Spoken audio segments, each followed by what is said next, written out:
Magandang buhay sa ating lahat mga kaibigan, mga kapatid, mga ka-supporters. Muli, nandito na po tayo ngayon sa ating palatuntunan na aking pinamagatang ating balikan ang nakaraan. Na kung saan dito po ninyo mapapakinggan ang iba't ibang kwento ng buhay ng ating mga kaibigan. At bago po natin ito umpisahan, nais ko po muna kayong batiin. Shoutout sa ating Super Friends Crew. Team Mysterious Jammers, Trupang Gala, The Puyaters, Team Kapuso,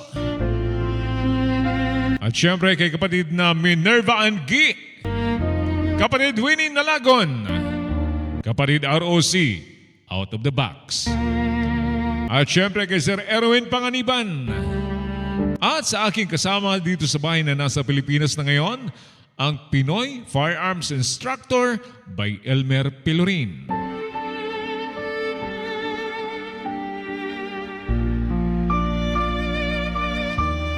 At ngayon, mayroon naman po tayong babasahing sulat mula sa ating kaibigan. Ito atin ang umpisahan.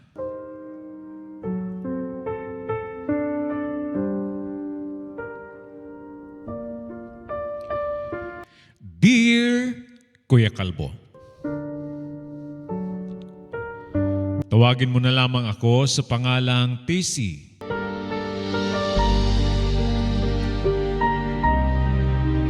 Kuya, nais ko pong mag-share ng aking kwento ng buhay.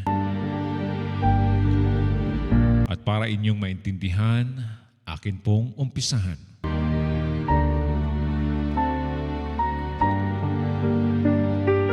Kung sa hirap ng buhay ang pag-uusapan, kuya, bata pa ako, sanay na ako sa hirap.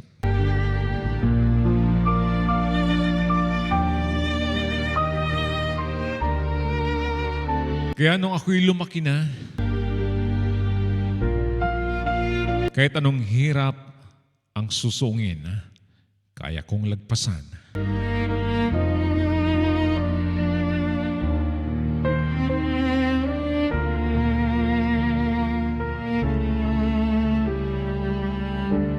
Eighteen years old ako noon, kuya, na nagkaroon ako ng boyfriend.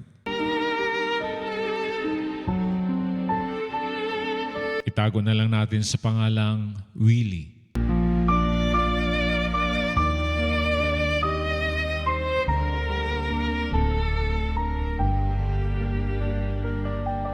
Nakilala ko si Willie sa isang mall nung ako'y nagtatrabaho bilang isang sales lady.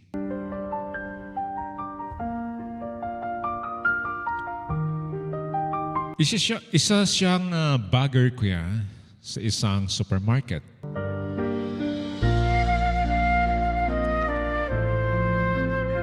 Matanda lang si Willie ng 2 taon sa akin.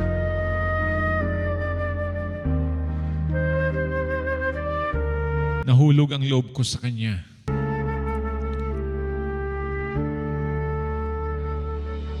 Dahil sa ang aking gusto sa isang lalaki, nakita ko kay Willie.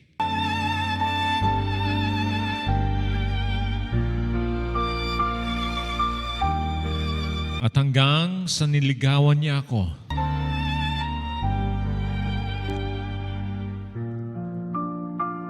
una, nagpakipot muna ako, kuya.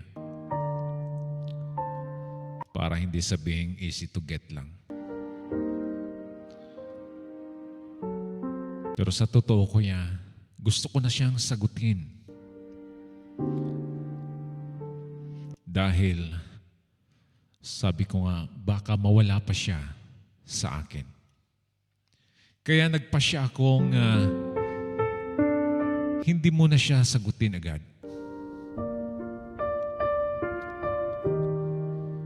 Lumipas ang 1 buwan, sinagot ko na siya, kuya.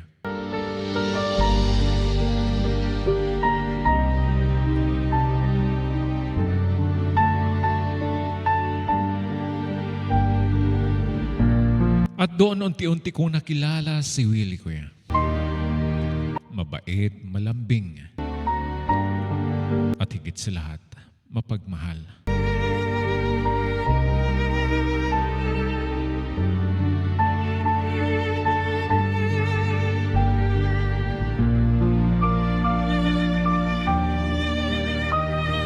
Hanggat sa nag-anim na buwan na kami ni Willie. At napagpasyahan namin, kuya, na magsama sa isang kwarto.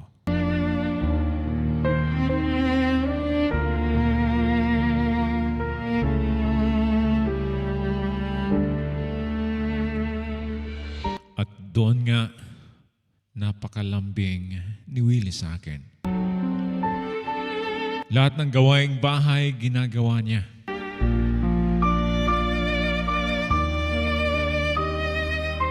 Siya ang naglalaba, nagluluto, at nagplaplansya. Para sa akin, kuya, para akong isang prinsesa.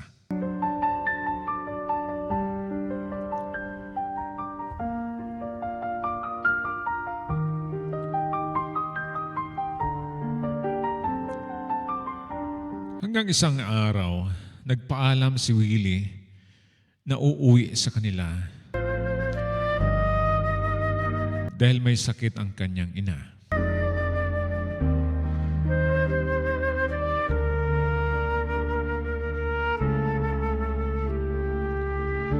At pinayagan ko ito dahil kailangan niyang makita ang kanyang ina sa probinsya.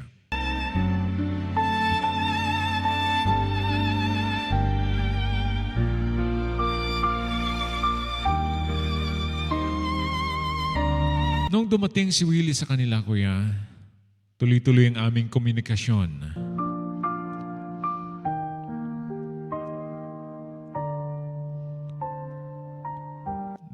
Dalawang linggo ang nakalipas. Nagtaka ako kung bakit hindi na nagtitext o tumatawag si Willie sa akin.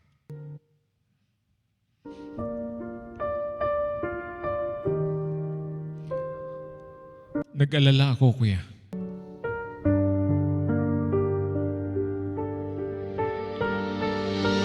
Wala akong ibang makontak doon. Dahil nga, kahit magulang niya, hindi pa naman ako naipakilala niya.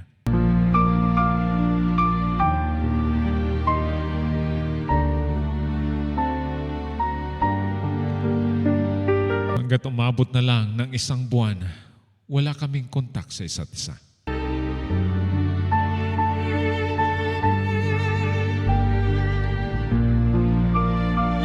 At nung panahong iyon, kuya, naglihi ako.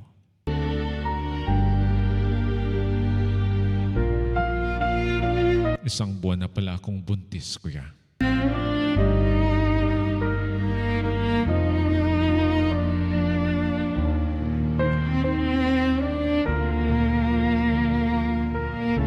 Isang araw, biglang nag-ring ang aking telepono.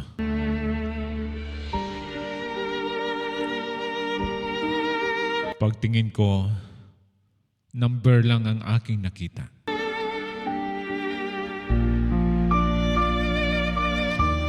At sinagot ko iyon. Doon, kuya.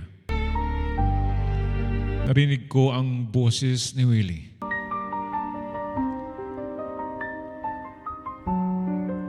Umiiyak. Humihingi siya ng patawad.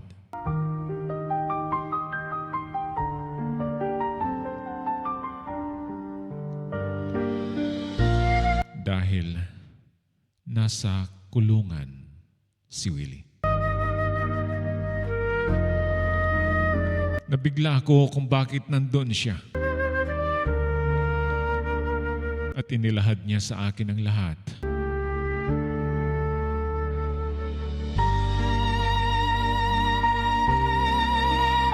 Na nakapatay siya sa kanilang kapitbahay.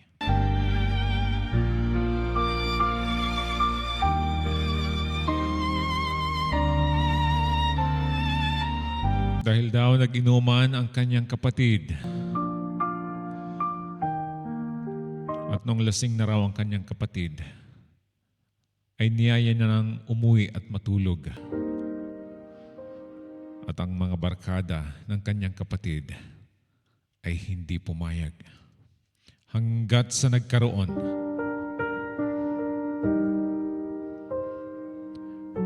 ng initang diskusyon hanggat sa nauwi sa barilan. Tinanong ko siya kung bakit may baril ba siya. Ang sabi niya na agaw niya ang baril sa kanyang kapitbahay.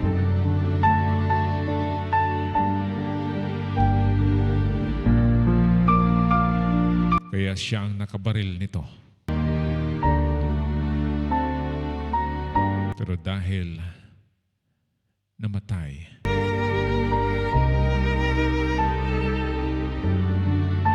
nakasuhan pa rin siya ng murder.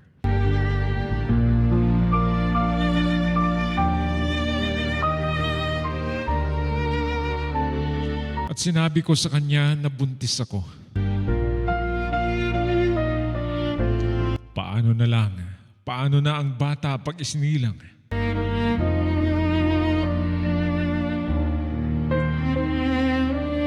Sa totoo lang, kuya, masaya si Willie nang marinig niya na buntis ako. Nang hinaya nga lang siya dahil wala siya sa tabi ko.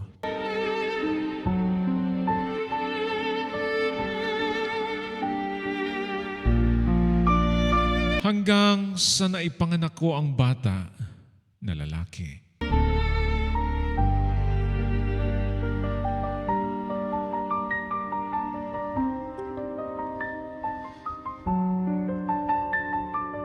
Ang ginawa ko noon, kuya, nag-ipon ako.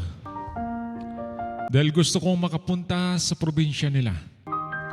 At madalaw ko siya sa kulungan. At ipakita ko ang aming anak.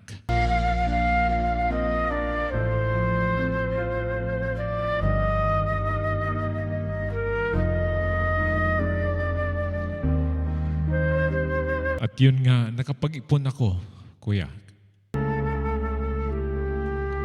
At pumunta ako kasama ko ang aking anak sa probinsya ni Willie.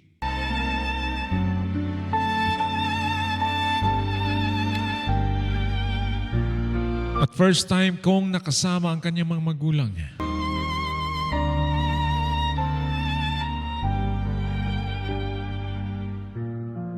At welcome naman ako sa kanilang bahay.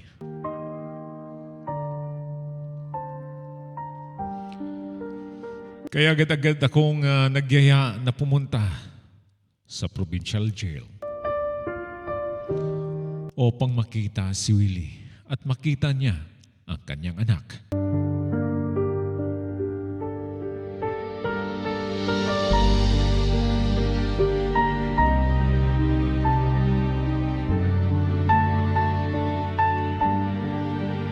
Hanggat sa nagkita kami ulit ni Willie, kuya. Hanggang iyakan na lang kaming dalawa sa nangyari.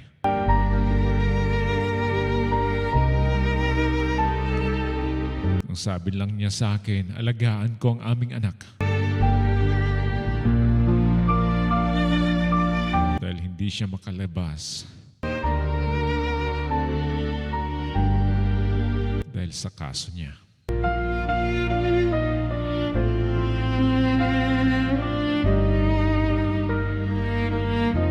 Nagkayakapan kami ni Willie, kuya.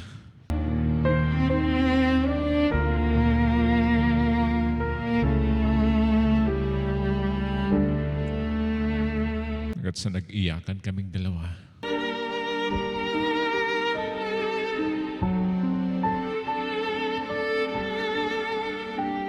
At doon sinabi ko sa kanya na kailangan kong iiwan ang bata sa kanyang mama at papa. At ako'y babalik ng Maynila para magtrabaho at matustusan ko ang bata.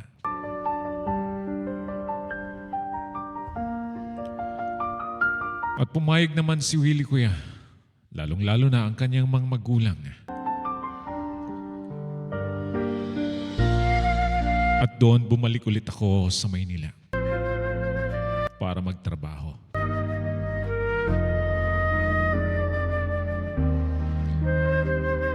At doon nga, kuya,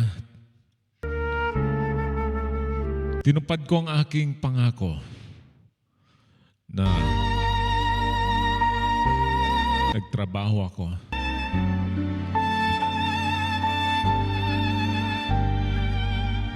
Kinausap ko nga ang aking bisor na kung maaari, kung may overtime, mag-overtime ako para lang madagdagan ang aking sweldo.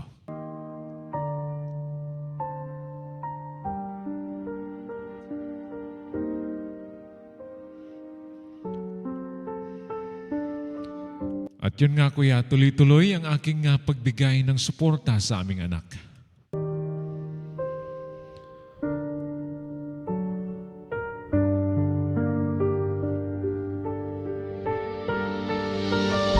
Isang taon na si Willie sa kulungan.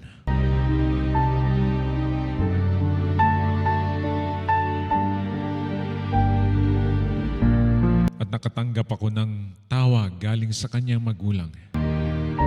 Ibinalita sa akin na si Willie daw ay namatay.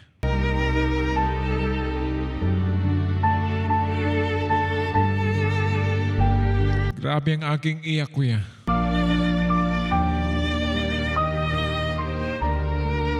Marami akong tinanong sa kanyang mga magulang kung napaano si Willie sa loob.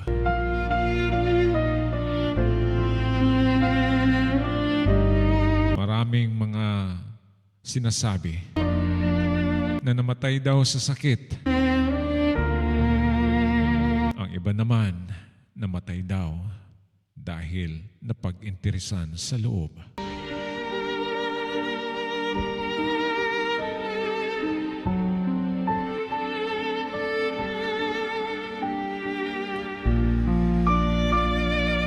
Doon, kuya, para akong nawalan ng gana.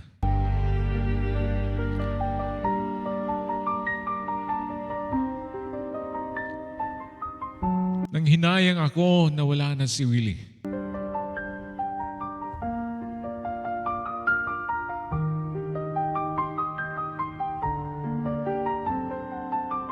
Kaya kinausap ko na lang ang kanyang mga magulang.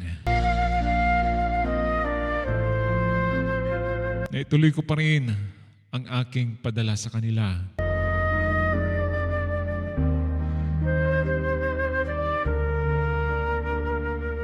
Basta alagaan lang nila ang aming anak ni Willie.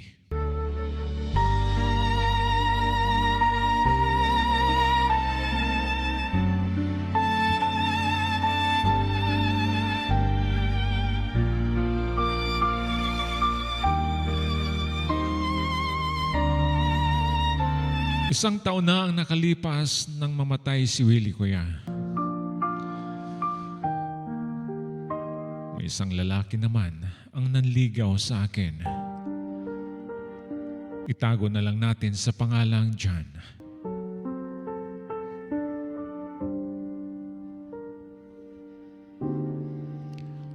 Nanligaw si John sa akin, kuya.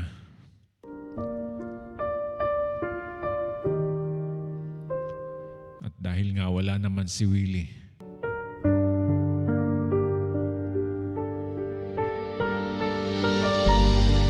at doon tumibok ulit ang aking puso, kuya.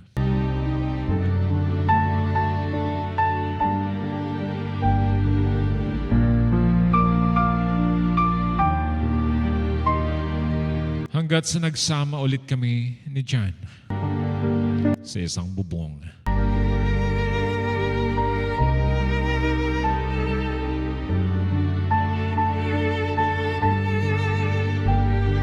Mabilis ang pangyayari, kuya.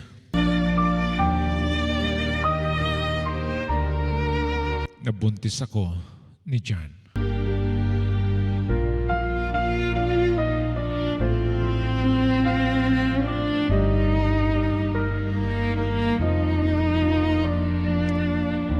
nang malaman ni John na buntis ako, hindi siya masaya, kuya.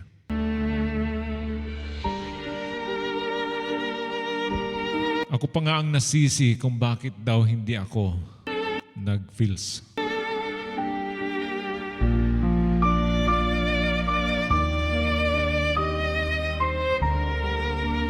Dahil hindi pa raw siya handa. Nasaktan ako, kuya. Dahil ginawa namin lahat iyon.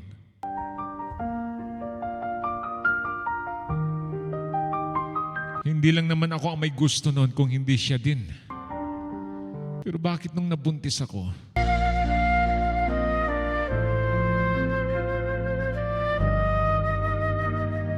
hindi niya tanggap. Sa totoo lang, kuya, nang malaman ni John na ako'y buntis, kinabukasan, hindi na siya nagpakita sa akin.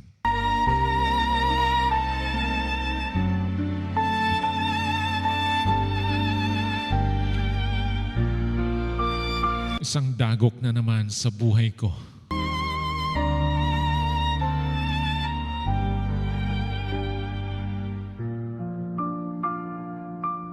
Iniwan ako ng isang lalaking walang bayag.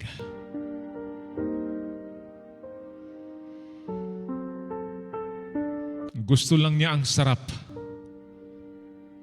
Ayaw niyang sa mahirap.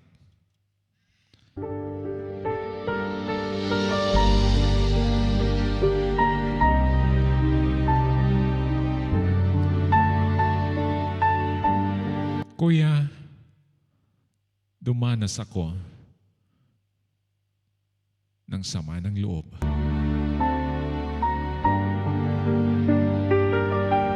Nagka-anxiety ako.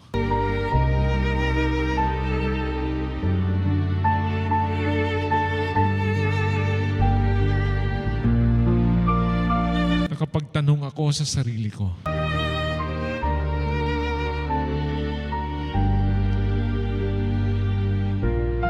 Bakit sinagot ko agad ang lalaking yun?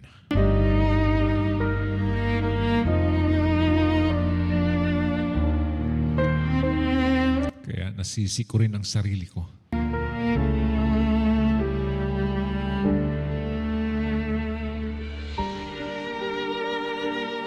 Hanggat sa naipanganak ko ang batang babae na ako lang mag-isa.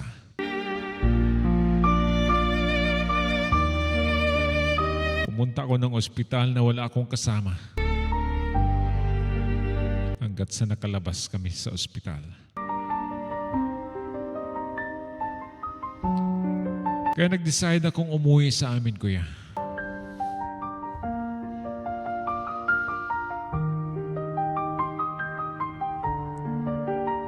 Buti na lang, natanggap ako ng aking tatay at nanay. Minsan hindi ako napagalitan.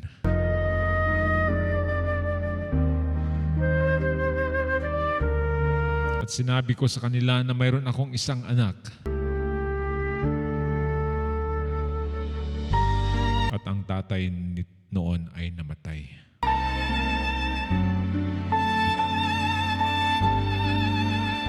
Kaya nanghingi ako ng tawad sa aking mga magulang sa mga nagawa ko. Mabuti na lang, tinanggap naman nila ako.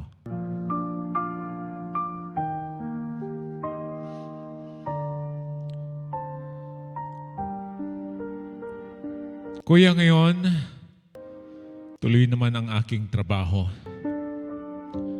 At dahil sa mga nangyari sa buhay ko, marami akong natutunan. Marami man ngayon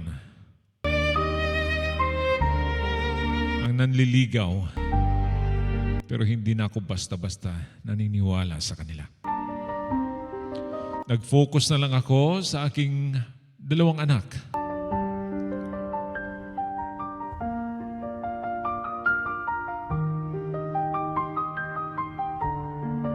Kaya ngayon, ito nag-iisa.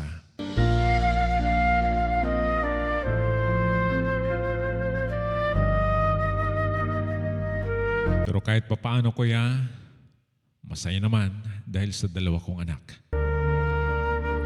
Hindi ko man sila kasama ngayon, pero balang araw, pag nakapag-ipon ako, magsama-sama rin kami ng mga anak ko.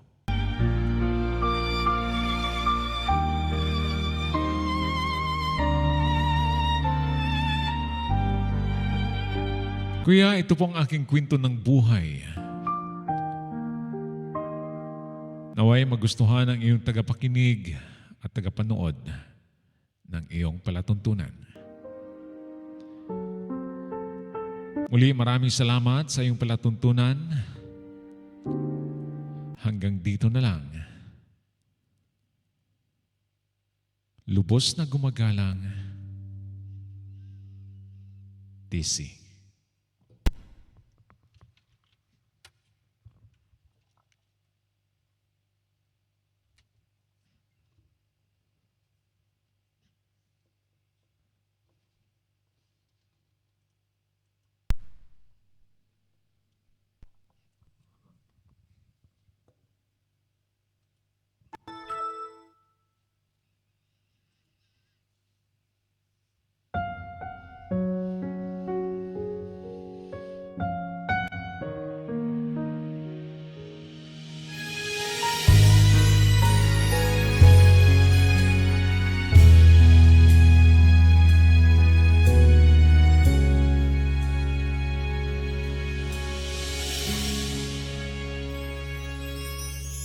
Ma'am TC, maraming salamat po sa iyong kwento ng buhay.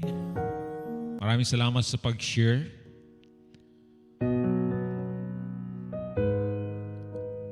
Sabi mo nga sa una, bata ka pa lang ay sanay ka na sa hirap. Kaya sa mga naranasan mo ngayon ay baliwala na lang sa'yo. Maswerte ka sana kay Sir Willie. Dahil mabait, maalaga, mapagmahal.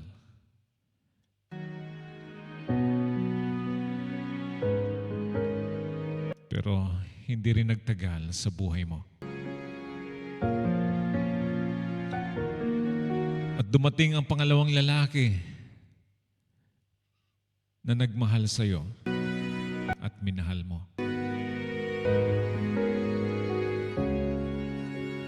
Pero iniwanan ka nang malaman niyang buntis ka. Responsibilidad ang pagkalalaki niya.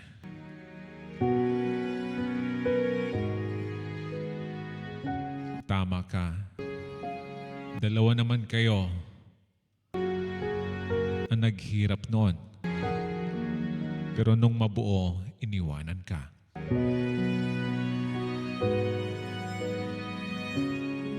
Pero hanga pa rin kami sa iyo dahil hindi ka nawalan ng pag-asa. Hindi ka napanghinaan ng loob.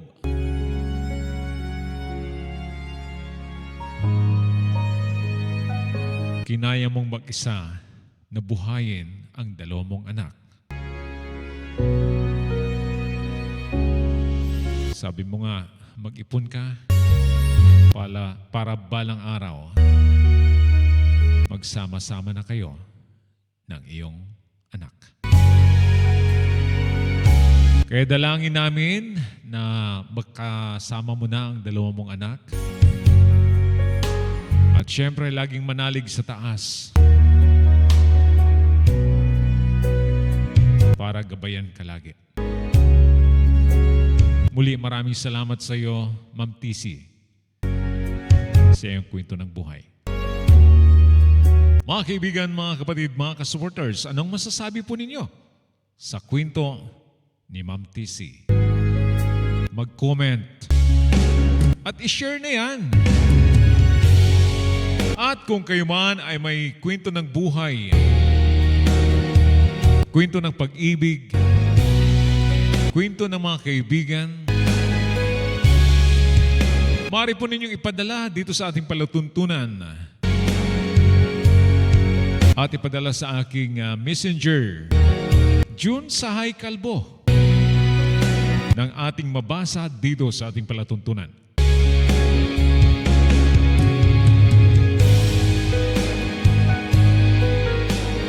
Muli ako'y nagpapasalamat sa inyo, sa inyong suporta. At sa mga hindi pa nakasubscribe sa aking channel, nawin niyo po akong isubscribe. At sa ating mga small YouTubers na mga supporters dito sa aking channel, magsuportahan ang bawat isa. Maraming salamat po. Hanggang sa muli. Ito nga po pala si June Sahay Bert, ang laging nagsasabing, God bless us all.